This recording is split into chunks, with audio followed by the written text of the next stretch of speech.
up, ladies and gentlemen? We are back. We are live. It is the Freight Coach Podcast, the top podcast in transportation, coming to you guys every single weekday, 8:30 a.m. Pacific, 10:30 Central, to break down some industry headlines.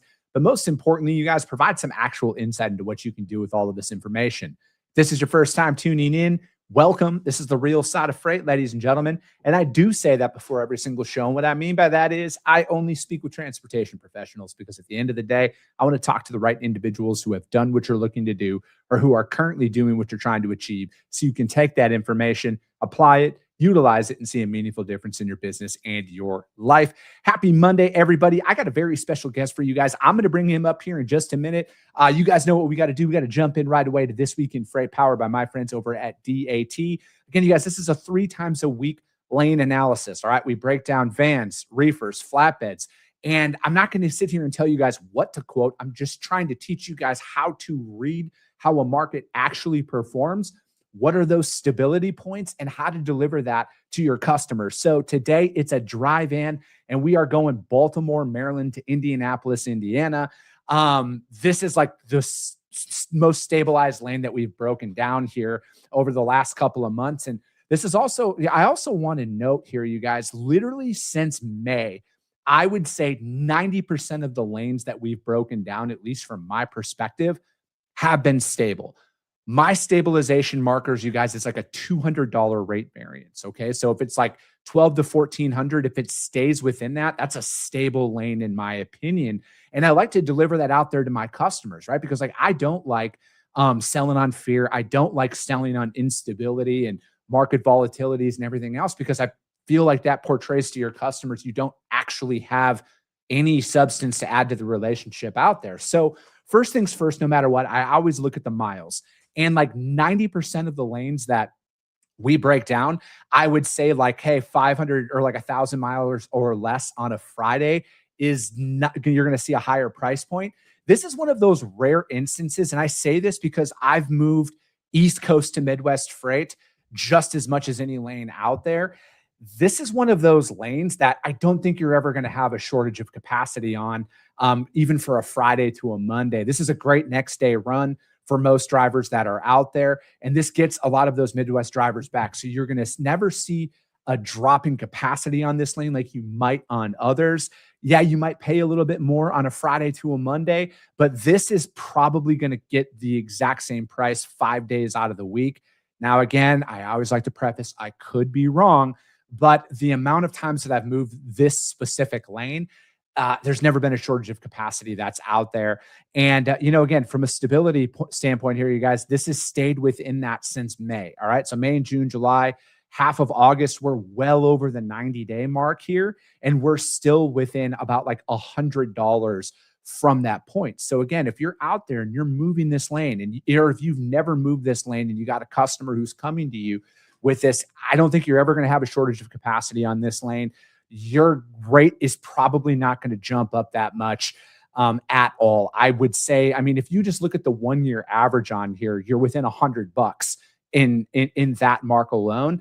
And if you go back from all of the capacity constraints, fuel, all of that volatility, this lane has been stable the entire time. I don't think you're going to see any peaks and valleys on this one. Yeah, it's at a little bit of a higher price point this year, but that just comes naturally out there. And again, like there's no real, to the best of my knowledge, there's not a lot of seasonality on this lane. And what I mean by that is there isn't like a peak season to look out for throughout the rolling 12 months on this one. I'm sure there's times of the year like, holidays and stuff where you might see a little bit of volatility, but for the most part, this is about as stable of a lane as you're ever going to see out there. So if this is your lane, I would go for it. You're not going to really have much trouble finding capacity on this one at all. But you guys, this is Baltimore, Maryland to Indianapolis, Indiana for a drive in. And again, if you want your lane broken down on the show, email my team, podcast@thefreightcoach.com, and we will break it down. But let's get into the interview today. I'm really excited to talk to this guy. We just like with 99.9% of the guests I've had on this show, I've connected with them over LinkedIn over these last couple of years. I just love seeing people's journeys. I love seeing when somebody comes into the industry from out of it, gets some experience, gets some success, like truly networks with the people out there, tries to find ways to improve. And that's what we're going to talk about today. So I'd like to welcome Mr. Kenny Shaw to the show this morning. Kenny, thank you so much for taking the time to join me. Thanks so much for having me, Chris. Super excited to be here. It's pretty surreal to see the podcast in the background. So thank you. Dude, it is, right? But it's like I've seen so many people kind of come into the industry ever since I started doing this whole media side of stuff. And, I always love when I can see in people's posts, like the dots starting to connect, right? Because I know you work in a family business and stuff, and I'm sure your dad probably talks about this, man. Like, business is a system. And that's one thing that I can say with 100% certainty over my 6+ years of being an entrepreneur. It's a system. Developing the system is where the problems arise. But it's like, once you start connecting those dots, man, it's something special out there. But before we get into any of that stuff, man, dude, how'd you get your start in freight? What brought you into transportation? Really, it's been in my family for at least 30 years. And, I think it's the typical, you don't really know what dad does, but you have an idea. And I was working at a resort in Laguna Beach, California. I had moved out there after college, and my dad called me one day. He was like, "Hey, I have this project going on in Bakersfield, California. I think it'd really be beneficial to the company if you got out there." So, I was coming to the end of a busy summer, and, I was talking about it with my friends, and they thought it'd be a great idea. And I didn't really know what I was getting myself into. I didn't even know where Bakersfield, California was. 3 hours away from beautiful Dana Point, California. So I would drive to Bakersfield, California. It started out about 3 days a week, and then ended up being about 5. And I would just stay in an Airbnb and just hustle. On a Friday, I'd come back. I'd go through LA traffic on a Friday afternoon at like 6 o'clock. And, everyone was talking about traffic and things like that and how bad it is. But for a kid from Monroe, Louisiana, to be passing the Hollywood sign on the way back to my place in Dana Point with the surf plan for the next morning, I was living the dream, man. Truly, I was living the dream. No, dude, I love that, man. It is one of those things. Like, grown up in the Midwest and stuff, Kenny, like you never really saw mountains and anything else. And then I've been out West now for, 15 years. And I'm like, man, I love it. Right. Like, there's just something surreal about that, where it's like, yeah, traffic annoys me. I'm not going to sit here and say that it doesn't, but it's like, dude, when you're stuck in traffic and there's like in a majestic backdrop behind you, man, it makes it all the better to me. Oh, 100%. I remember my first couple of weeks driving around with my cousin, and we'd turn a corner and I would just, make a loud noise like, "Wow, whoa." He's like, "What?" It's like, "Wow, look at that mountain." And he just couldn't believe that I'd never seen a mountain that big. And I mean, I'm from, Bayouville, Louisiana, man. We have hills, and that's really about it, man. So just super appreciative, man. And just trying to continue that with, just LinkedIn content and anything I can, just being excited for life, for business, and just kind of putting everything together, just seeing Michael Lombard and people like that, just the excitement they bring to the industry really, resonates with me. That's how I want to be in everyday life, and just put it into business and just go from there, to be honest. Yeah, man. So dude, like, what are some of those early, like, dots that you've been able to connect out there? Because, like, going from, your dad worked in, family company and everything else, but you didn't really work in the industry. What was some of those early realizations, as you're out there trying to build your business and trying to, like, again, look at things from a newer lens as opposed to how things were in the industry prior? Yeah, I would say patience, man. I mean, I would say, you go out and cut a lawn, you can see your work done right there. Wow, it looked terrible and now it looks great. And man, you'll go through days where you haven't had production, or you haven't had a yes, or you've gotten hung up on 30 times, or, in a week or so. But I think just taking the losses and making them wins, where you learn from your losses, where you didn't have somebody that was so nice to you on the phone, but then you're like, as opposed to thinking, "Wow, they must have had a bad day. I'm great. What's wrong with them?" It's, okay, what is true from what he said? What can I really take from what he said and make it a win, making it a learning experience? And that's what I've done in the past. I've been butchered on the phone before and reached back out and just, to be quite honest, I've sent an email before and been like, "Hey, you completely destroyed me on the phone. I appreciate the feedback." And then it ended up turning into a good relationship. It's, instead of just taking the loss and just, going home, it's like, okay, maybe I can actually bond from this moment, because he actually took time to give me feedback, which most people won't even give you feedback. They'll just be like, "No, I'm not interested. Have a good day." But he really broke down what was lacking in my cold call approach and how I could get better. And honestly, I really appreciated it. And I feel like every cold call since then has been better since that one conversation I had with that gentleman.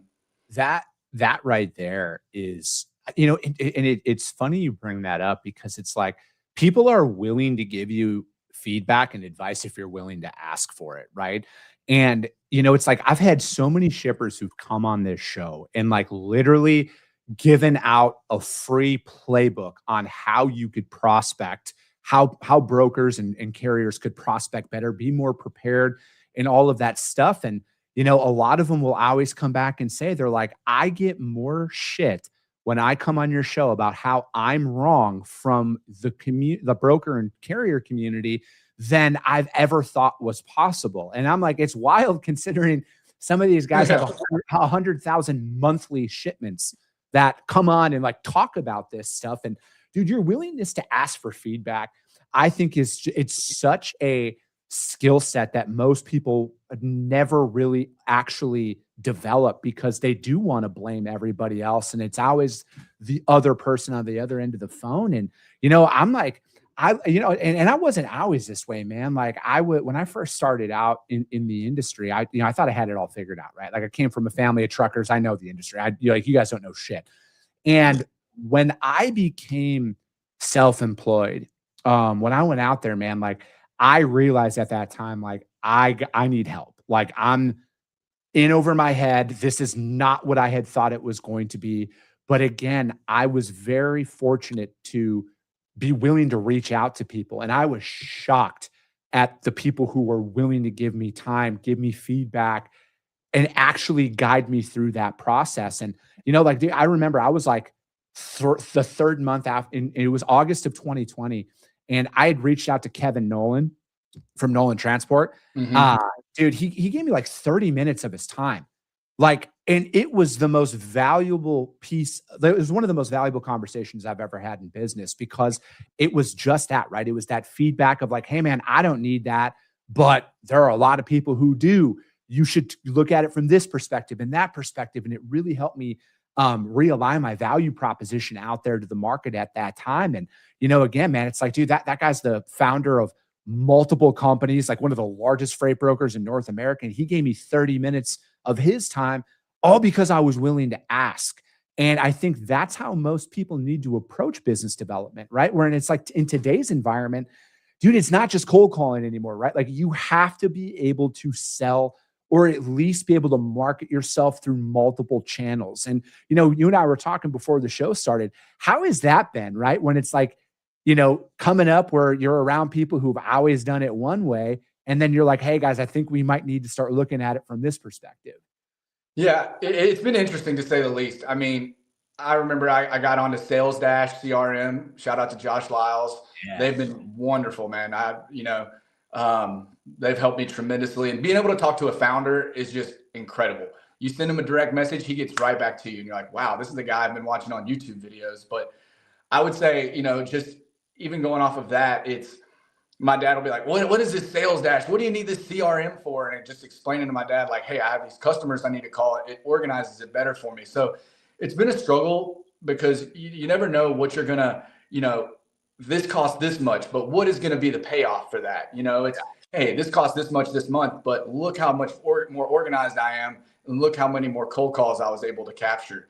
So I think it's growing pains, man, because this company has been running great for 30 years. So I'm not really trying to come in and change a whole lot. And also being the boss's son, I want to come in very obviously humble. And I am. I mean, I remember working in Bakersfield and just asking advice from the temps. They've been in multiple different warehouses and just always being humble, man. Just always trying to learn. Because when you first come in as the boss's son, people were like, okay, is he here to help, or is he here to go, tell the owner of the company how we're doing? And really, I was just there to learn, man. I mean, people we have been put in place and the people on my team have been absolutely incredible. If you have a good team around you, man, the sky is the limit. The knowledge that they have that you don't, and the willingness to learn, it will take you so far. I mean, when I walk into a room and I bring people with my team, I'm so much more confident because I know they have the 20 plus experience years that I don't. So having them with me has been a huge confidence booster. And then also their ability to be able to share and to teach, because not everyone is a great teacher. You know, not everyone wants to sit there on their working day helping you dispatch and send out emails and things like that. But I've been lucky enough with the people that I have that have taken the time to really help me and guide me, man. So there's always growing pains, man. You always have to, I think the real key word is to evolve, right? Like we did great for 25 years, but what are things that are going to help us evolve? Because if we don't evolve, we're going to get left behind. So I think it's constantly trying to evolve and not trying to change too quickly. Just slow things, you know, Chris. And that's another question I could ask you, Chris, is somebody that has zero AI experience, which I'm not trying to jump around on you. Yeah, for sure. What is the first thing that you would do or give advice to somebody that does no AI implemented into putting into their brokerage? So I don't think you would go and buy AI software from an AI transportation or logistics company that's out there trying to sell the product. And I'm not saying that from a standpoint that these guys have a bad product and everything else, but I look at it, and this is just my personality type. I need to have a base level understanding of what I'm looking at before I can even get on a demo call with somebody, because otherwise I feel like I'm going to maybe miss something. And again, not saying it's a bad product, but like I need to have an understanding of what I'm actually doing. And so like I pay for Gemini, which is from Google. We use G Suites in my business, and they had a free AI product out there. I was using that and just like asking it questions, right? Like I was trying to just have a better understanding of what it is. And I realized early on, this will tell you what you want to hear. And that's not a good thing. Like you need to push back on it. And I was working with it for a long time, because up until I had found Optimus, that's who I use for my lead generation software now. There was such a lack of lead generation tools, in my opinion, that actually were transportation specific. And that's shout out to Sales Dash. I'm also a Sales Dash customer. I love it because it's a transportation specific CRM. But I was working with Gemini and I was putting my prospect's website in there. And then I was asking it questions about it. Hey, what do they produce? Where are they geographically located? How many employees do they potentially have? And before you know it, and again, this is going to sound like, oh, this took like a week. Like 4 months later, I had developed a lead generation tool that gave me demographics of the company, the probability of what trailers they use to ship, where are their customers located, what do they ship into? And then I was like, holy wow, this is just me asking it a bunch of repetitive questions and keeping it on track.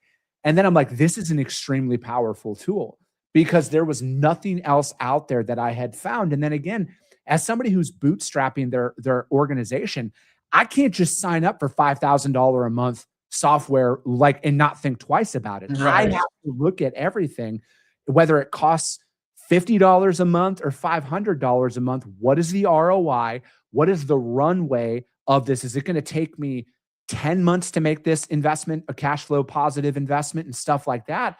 And I'm like, AI is free. So why not start using it? Why not get familiar with it? And then now when I'm going in and I'm looking at new softwares, and even when I have AI companies on the show, I'm able to ask better questions because I have more than just a surface level understanding about what it actually does out there. And I just think you need to start with just asking questions to it. And that because it is completely moldable from you.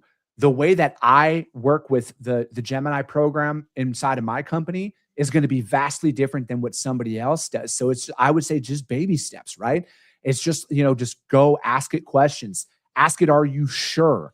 And then especially start with a topic you're very confident about. Start with that and asking it questions about that, where you can be like, well, hold on a second. That's not exactly true with real world application. Here's what I do in my day job. And then it's amazing how their tones can change. So that's why it's like, if you're going to start, you have to understand it's a tool. It's not the end all be all. You have to push back on it. Right. That makes sense. Yeah. I can give examples of that, of just going through Chat GPT and just, trying to find, but really you're not going to find the information until you truly call, because they might say, hey, you need to call Chris Jolly at this company. And then you call the company and they're like, no, like Chris Jolly doesn't even work here. So really it's only going to get you so far, but you really, it's not going to be the cure all. I completely agree with that. You really got to go out there, do the work, call the companies and find out who works there. And that's what I've been doing. I've been doing the Dale Dupree method as far as like sending out crumpled letters and things like that. Dude, I love that. I had Ryan, I'm going to botch his last name, Sundham. And I had him on the show, and he's the one who brought that up to me as well. And he was like, and he had said it on my show. I think he had said, he's like, man, I've developed like $800,000 in new revenue for my company in like I think it was like 5 or 6 months. I could be wrong on the timeline, but it was not in a long time span. And I'm like, and that's what really started making me think about business development in a different light, because just like with everybody, man, I had been utilizing cold calling. We'd been utilizing emails. And then I started looking at it. I'm like, damn, would I respond to that email if I had got that? And I just started looking at different ways to get noticed. And now I'm like, I'm convinced of this, Kenny, and I'm like almost betting the farm on this. I don't like, yes, AI automation is going to be a big thing here coming up. I actually think the next frontier for business development is showing your prospect you're an actual human being. That is what is going to pay off. 100%. 100%. I agree with that. I mean, just with all the AI fluff and everything out there, and how I said people are getting farther away from people, that is true. But then when it comes down to business, they really want to know that they're working with a human. I mean, my point of view is like, if your only outreach is through AI, well, then how is the customer confident that when a problem actually arises that you'll be able to jump on and answer them, or are you just going to have some generic, like, am I talking to a human or am I talking to AI, and I've talked to so many people on LinkedIn. Ryan's been a huge person for me to talk to as well. And that really, the Dale Dupree Rebel method has really, it was like, okay, I don't have to be like everyone else and sound, because when I call places, I'll say, honestly, Alicia, I know you get calls all day. How many people like me have called you today? And she'd be like, Kenny, honestly, you're like the 60th person to call. So what's going to make me stand out? So what I've been doing is I've been calling these locations. I'll have the address ready to go. So I'll just say, hey, Miss Alicia, I thank you so much for your time. And this is the gatekeeper, right? And I'll just say, hey, I have your address here. And I'll read out the address. I'm like, is that the correct mailing address? And they'll say, absolutely, that is correct. Great, Miss Alicia. Who would be the best person in logistics for me to contact? And then 9 times out of 10, they'll give me the name, and I think it's all about verbiage and all about knowing why you're calling, not just like, hey, is this the address for this location? It's just coming in polished, like you're on a mission. And then, and also I've mentioned on LinkedIn posts, if you get a great gatekeeper, ask the gatekeeper for their boss's email, because, we talk to gatekeepers all day long. And talking to a nice gatekeeper can really make your day, believe it or not. And reach out to their boss and say, hey, they really set the tone for this conversation. They're really the front line of your company, and they're doing a great job, because I feel like their job is underappreciated because they're talking to everyone. They're talking to the small accounts, the big accounts. So really, the way your gatekeeper answers the phone is going to set the tone for the rest of how those conversations go. I firmly believe that. How did you set yourself up for when somebody actually answers the phone? Because I think that people have this phobia of cold calling that's out there. And I think if people actually cold call, they would realize like legitimately 90% never answer the phone. Operators don't answer the phone. No department, nobody answers the phone. So how did you prepare yourself, Kenny, for that 10%? And again, maybe my stats might be off a little bit, but that 10% that somebody does actually answer. Yeah. And that's funny you say that, because that is terrifying, right? You get so used to people not answering where you're almost not preparing for that part of the conversation. And then when it comes down to it, it's like, oh my gosh, I actually got this decision maker on the phone. And I would say reps, man. I keep reading it, and you don't get somewhere by just trying once or twice and it didn't go good. You got to have 9 or 10 conversations and then just kind of evolve and, look inside yourself and just be like, okay, where did that go wrong? I got to point A and B, but how could I get to C and D? And then just give yourself grace, man. I mean, we're all learning. It's fairly new for me. And so as long as I'm trying to learn and gather information, every conversation I have, each one is going to get better. So that's what you just got to keep telling yourself, man. You got to not give up. And I've seen that so many times on your podcast is don't give up, man.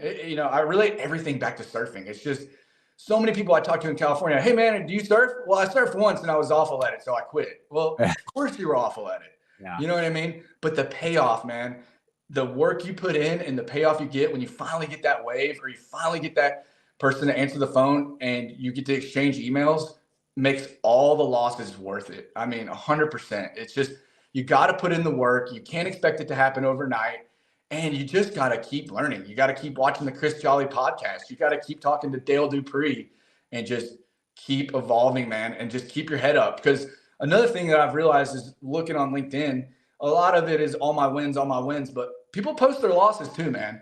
And then that's motivating too, because you don't feel like you're the only one. I'm the only one making 50 calls in a day and getting hung up on 20 times. Like, no, man, there's several people out there like that. So you just got to keep your head up, man. Not every day is going to be the best day ever. And yeah. No, dude, I agree with that. And it's important to talk about your wins when you have them, but it's also not realistic to make it look like you're winning 24/7, 365 days out of the year, because anybody who's actually built something understands that that's not the reality. But like the losses are way more, what you learn from the losses and like the adversities in your business are way more valuable than people give any credit to. Instead of looking at, oh, poor me, it's like, okay, what can I learn from this? And, I think one of the most important pieces of information I've ever gotten in the sales, business development, of just figuring it out on my own. What you say to one person might not work with the next person.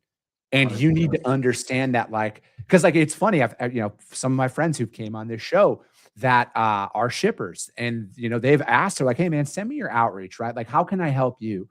And I'll send it over, and then they'd cut it apart. And then I'd be like, that's actually how I built a multi-million-dollar book of business. And they're like, but then that actually changed their perspective a little bit. They're like, oh, wait a second. My way isn't the way that everybody thinks, right? So if I'm going to give advice, how do I make it more adaptable to others? And I think that's what is most important. And it also goes down to that saying that, like, people buy from people. And I think that you going out there and just honestly laying it all out there the way that you do, Kenny, I truly feel like that's why you're getting progress out there in the market. Because, again, man, like, I understand that I'm not going to be for everybody, whether it's listeners to this show or my freight brokerage or advertisers for this. I know that this isn't going to be for everybody, but I understand that the more I am Chris Jolly unapologetically in any environment, I know that that's the most valuable skill set, because you can call this arrogance or what. I'm one of one. There's never been a Chris Jolly before me, and there's never going to be a Chris Jolly after me. So why not lean into that uniqueness that everybody possesses? Yeah, 100%. And what I've also realized too is it's okay, because at first when you get into sales, you're just chomping at the bit. Okay, they got this one lane for me to quote, and I get really excited about it. And then my team's looking at it, and I'm just kind of waiting there, right? But what you realize is not every customer is a great fit. Not every load is an ideal load for your company, and that's completely fine. But you got to get on these calls to discover it. I mean, even the guy that butchered me on the phone, and I really wanted to earn his business, and once I took a look at his lanes, it wasn't the best fit for us. But you know what? That's a connection I still have. That if anything ever comes up, he's always going to remember me as the guy that I butchered on the phone, but he didn't give up. He sent me a handwritten note, found the coffee shop closest to my office, and he really tried. Where most people would just say, hang up the phone and say, okay, thank you so much, have a great day, and then just take it as a loss. But I think it's just being resourceful, man. Just really trying to make a connection in a world of where people aren't connecting as much, and just being a real human. Don't let LinkedIn write your post. I know it's tempting, and I will use it for punctuation and things like that, but people want people. They want to deal with people. We read so much AI where, to a point, if we keep using AI, it's just going to be the AI bots talking back and forth to each other. And we don't want that with people being so disconnected these days, Dude, it's statistically, it's been reported that like, I think it was like 55 or 60% of all users on social media are bots. So think about that the next time you get into an argument with somebody out there. But you know, it is right. Like I have been told so much over the years, Kenny, that I'm not grammatically correct. I shouldn't curse. I've been told everything. Right. But ironically, most of those people who were telling me what not to say kind of went away, you know? And I just look at it where it's like, dude, you got to lean into that uniqueness. Lean into that because again, nobody else is going to be you and you don't want to be anybody else. Right. So I love it, dude. This flew by. I knew it was going to, man. I love talking to you about what you're doing and, you know, discovering new ways on how to get yourself out there from a business development perspective. But how does anybody reach out to you to find out more, man, if they just want to connect? Absolutely. You can just find me on LinkedIn, Kenny Shaw, Red River Intermodal. That's probably the best way. My email address, if you find me on LinkedIn, just reach out to me to find my email. And yeah, Chris, I just really appreciate you having me on. It's such a surreal moment just to be watching these podcasts over the years and to actually be on the podcast and to be able to listen to it on Spotify when I'm in the car with my wife. We're really looking forward to it, Chris. You're doing great. I think what you say all the time is if it just makes one podcast that helps one person, you're making a difference. And I think you're truly doing that, man. It's really helped me in my logistics journey. If I'm having a bad day, I'll jump on the Chris Jolly podcast and it really puts it in perspective, man. So you're killing it. Keep up the content and everybody at LinkedIn, everybody that's ever helped me, I really appreciate you. And I'm just looking forward to keep growing in the industry. And thanks so much for having me on, Chris. It's been great. Oh, man, I really appreciate that, Kenny. Thank you so much. And that's going to be it for today, you guys. If you guys can't find Kenny out there, hit me up. I'll gladly put you guys in contact with him. As always, if you got value in what you heard and you're not subscribed, subscribe to the show, you guys. And if you're feeling ambitious, rank it on iTunes and Spotify, because if you see value, your network's going to see it as well. I appreciate you guys. I love you guys. And we'll be talking to you soon.